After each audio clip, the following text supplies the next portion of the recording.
आज मनटा एते दुख थिला जमर भी बिरियानी करबाकू इच्छा होनथिला किंतु कोन पई कली चालंतु कहूची। नमस्कार जय जगन्नाथ। आज गोटे नुआ मिनी ब्लॉग को आपण मानकु मु स्वागत करूची। एठी मु पूरा बिरियानी प्रिपरेशन लागि जाईथिली। मनटा किंतु आज बिल्कुल भी भलो नथिला। प्रथम कारण होची मु घरे बनेइथिबा सब वीडियो गुडा को मोर गला कोन हेला कि जानी फोन रे सब वीडियो गुडा को मोर कटि जाईची।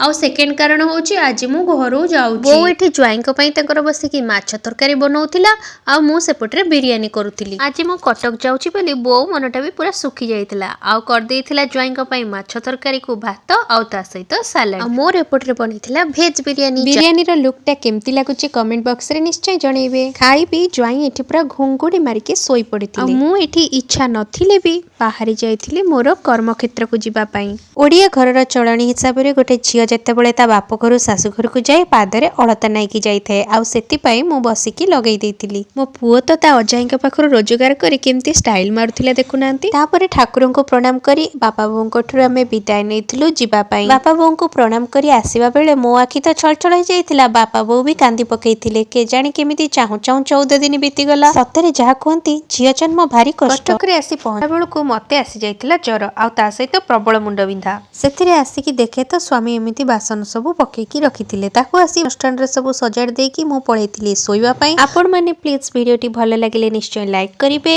आउ मो चैनल को निश्चय सब्सक्राइब करिवे।